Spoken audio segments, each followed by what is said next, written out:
If you're over 30 and thinking it's too late to learn a language, I have one thing to say to you. Absolutely not. Hey, hi, can I say thank you for black again?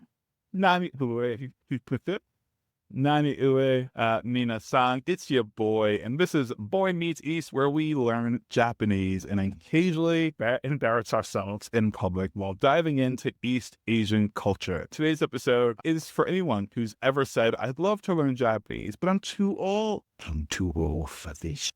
Languages are much easier when you're a kid. My brain doesn't work like it used to. I'm learning a few languages after I've turned 30, and with a full family and young children, I feel like I'm making more strides than when I was in that Spanish class in high school. It's all about consistency. So let me break it down. You've probably heard that kids soak up languages like sponges and adults are hopeless. That's based on the critical period hypothesis, which says it's harder to learn a language after puberty. Pronunciation might come easier to kids, but it's all BS. We're smarter than kids are. But science actually says adults are better at understanding grammar rules, learning with intention, connecting new words to existing knowledge, and managing their own study schedule. So no, your brain didn't expire the moment you turn 25. You're not old. You've just given up too early. Now, I've already done a video about how I'm learning Japanese, but I want to get personal for a second. I didn't grow up bilingual. Growing up in New York, I spoke Spanglish. I didn't know full-on Spanish, but I spoke Spanglish. I knew enough to have conversations, and that's just about it.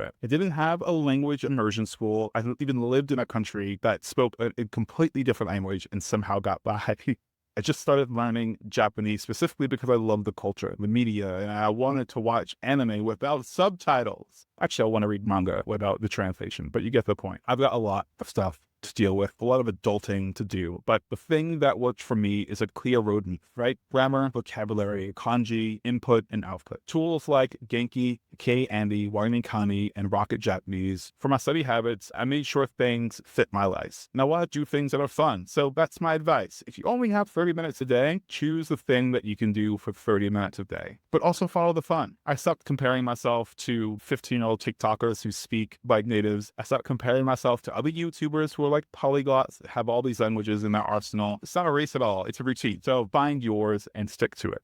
Your progress will be slower, but hopefully it'll be deeper. You'll forget things faster, but you'll also relearn them strong. You don't need to memorize just to pass a test. You can memorize and use it how you want. Make this language work for you. Make language learning fit into your life. You don't need perfect pronunciation. What you need is to be able to hold conversations. You might not remember every single kanji, but you'll read menus, signs, and manga, and you might not be fluent in a year, but you'll be further along than anyone who said, I wish I started earlier. You don't need to be gifted. You just need to be persistent. Now, in terms of those tools, again, anchor your learning with structure. Get Genki, get a textbook, stick to it. Just try it out. Do something that's going to feel consistent. Whether it's 15 minutes or 2 hours once a week, I think stack up your daily habits. I think Miko, Native Shark, talks about tying habits to a morning activity. Like, to an activity period, right? Having coffee and doing a vocabulary review. Instead of scrolling on your phone while you go to the bathroom, scroll on your phone and do some vocabulary. Do something fun.